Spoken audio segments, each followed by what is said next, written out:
agora sim estou decente pra começar esse vídeo. Fala meu povo e minha pova, como vocês estão? Como passaram de final de semana e dos dias que eu não apareci por aqui, mas eu tô lá no Instagram, hein? Então se você não me segue, já corre lá que eu tô interagindo com vocês muito por lá. Enquanto eu conto pra vocês sobre como foi a separação, respondo as perguntas, eu vou fazer um skincare, vou cuidando de mim, fazendo minhas unhas. Então, bora começar esse vídeo, gente. Vou colocar minha máscarazinha que eu já deixei até pra fora aqui. Técnica para olhar no espelho sem estar com as duas mãos.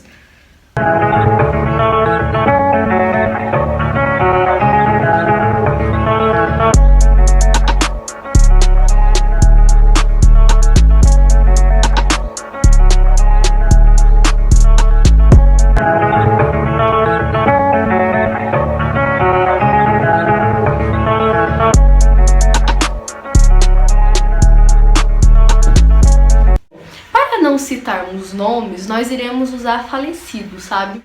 O tema desse vídeo, quem pediu foi a galera lá do Instagram. A gente fez uma enquete e combinou de fazer. E eu vou pintar minha unha de pretinho básico. E aí agora eu vou começar a contar pra vocês um pouco sobre como foi a separação dos meus pais. Bom, vou lixar, gente, porque minha unha tá um caos. Seguinte, galera, já fazia um tempo que os meus pais brigavam. E por questões assim, o meu pai queria dar tipo um mundo pra gente, colocar um mundo dentro de casa com um salário mínimo. Aí você já viu o erro aí, né? Já viu o erro aí. E aí eles brigavam bastante, porque a minha mãe não achava certo, às vezes ele comprava e não pagava, minha mãe tinha que ficar assumindo dívida dele e tudo mais. E aí ele começou a trabalhar de noite. O falecido começou a trabalhar de noite. Na noite, ele conheceu outras pessoas. Então, ele trabalhava em salão de festa, essas coisas. E ele conheceu muitas pessoas jovens que trabalhavam lá também. Então, os motoqueiros que trabalhavam lá, os garçons também e tudo mais. Ele começou a ficar diferente, sabe? Começou a acontecer umas coisas, tipo, muito estranhas. Tipo, um dia ele chegou, o carro tava todo quebrado. E aí, ele falou que o carro foi assaltado. Tipo, umas histórias muito, sei lá, sabe? Uma história muito mentirosa, que você já sente que a mentira tá no ar. Tipo, a gente nunca ia desconfiar dele, porque enquanto ele tava aqui dentro de casa, ele era uma pessoa muito boa, sabe? Tipo, ele ajudava com o que precisava, nunca faltava nada de comer pra gente, nem nada do tipo. Ele começou a ficar muito estranho, ele começou a brigar muito com a minha mãe, e aí a minha mãe ficou tipo... Por que você tá brigando comigo, cara? Só pensava em trabalhar, não queria ficar com a gente e tudo mais. E aí teve um dia, que foi o dia que eles se separaram, que a gente tava aqui em casa, nós três, e como ele trabalhava de noite, quando você trabalha de noite, você, tipo, recebe o dinheiro na hora que, tipo, você tá lá de noite, porque é só um salão, tipo, organizar um salão de festa, trabalhar como garçom e tal, e você já recebia.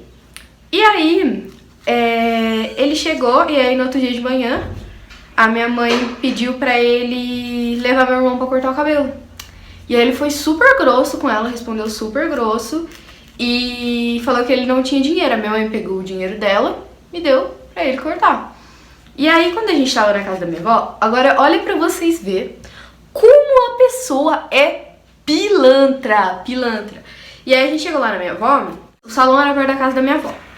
E aí ele pegou, e aí ele chamou minha avó de canto, e aí ele pegou e falou assim... e aí era assim, tipo assim, lá na casa da minha avó é assim, tipo, aqui tem essa parede aqui, que é a entrada para um quarto. E bem aqui desse lado aqui já é a cozinha. E aqui tinha uma cadeira aqui. E eu tava sentada bem aqui. Então, tipo, tudo que aconteceu aqui eu conseguia ouvir. E aí ele pegou e falou assim pra minha avó que era pra minha avó deixar coberta pra ele, que ele ia voltar. É óbvio que eu contei pra minha mãe, né? Óbvio. E aí a minha mãe já suspeitava que ele ia fazer isso e tudo mais. Naquele dia a gente ia sair, a gente não ficou minutos na festa.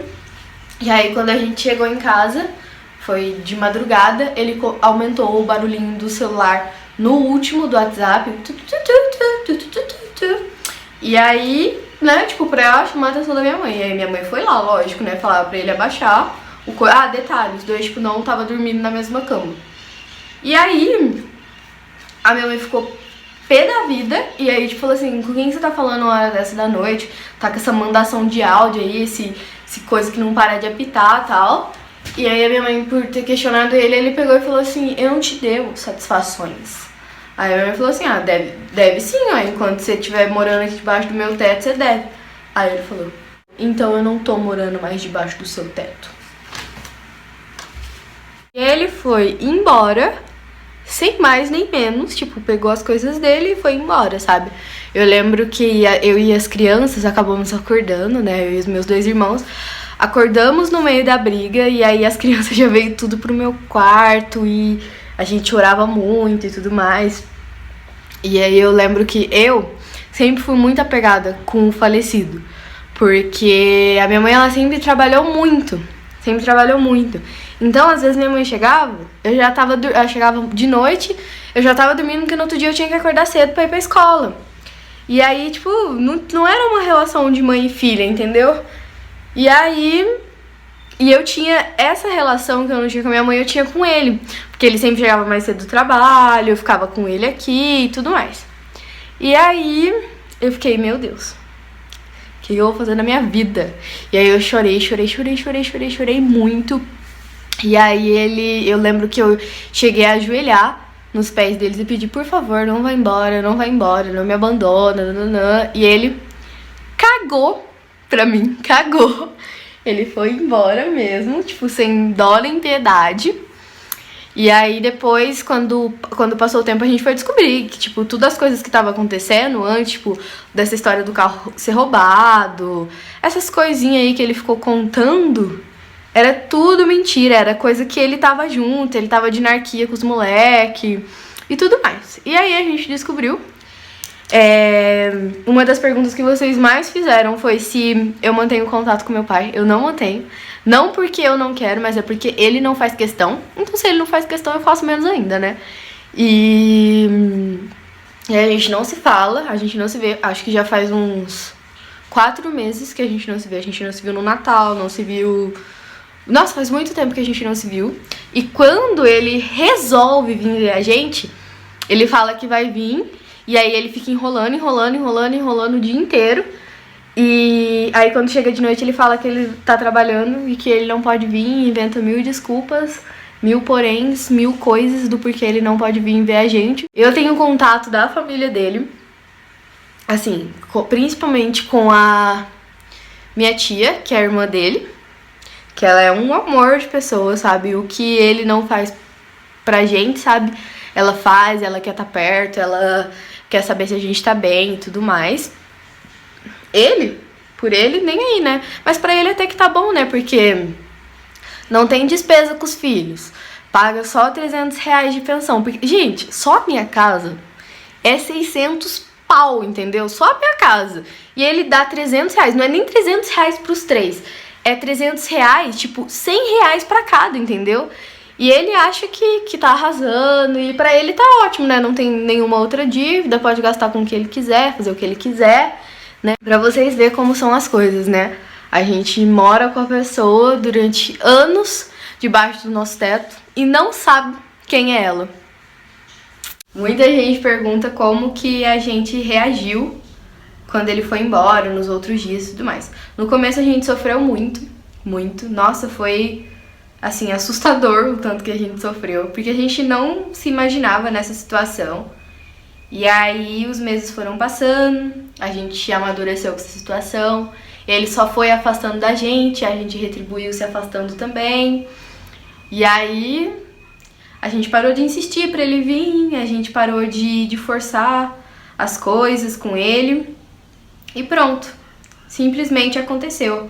A gente cresceu, a gente foi capaz de conquistar tudo, nós 3 temos tudo que a gente precisa, tudo que a gente quer. Os nossos tios foram assim, ó, sensacionais. Tudo que meu pai não fez, tudo que ele negou pra gente, os meus tios fizeram em dobro. Em questão de educação, de ensinar valores e tudo mais. A gente trabalha, a gente se cuida, a gente, nossa, não passa fome, não passa nada, porque se dependesse do falecido, a gente passaria, né? A gente, assim, simplesmente acelerou o carro e jogou poeira nele, sabe? Minha mãe virou um mulherão da porra, sabe? Ela corre, ela faz as coisas dela, ela trabalha e a gente cresceu muito junto, a nossa relação melhorou muito. Hoje, olha pra ele assim, é outra pessoa, sabe? O jeito que veste, todo mundo fala, é outra pessoa, sabe? Eu olho pra ele, eu realmente não enxergo meu pai, sabe? Agora eu olho pros meus tios e eu enxergo os meus pais, sabe?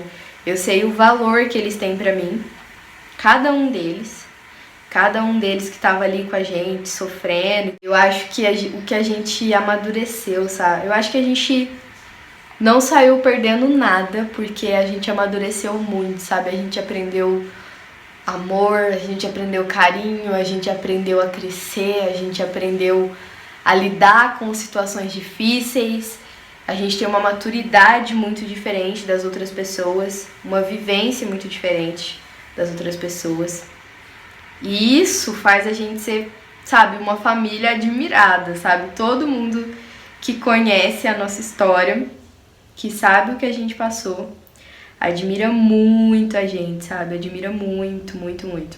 E em relação a perdão, perdoar, tudo mais, eu sou muito bem com isso, sabe? Eu sou muito resolvida com essa situação.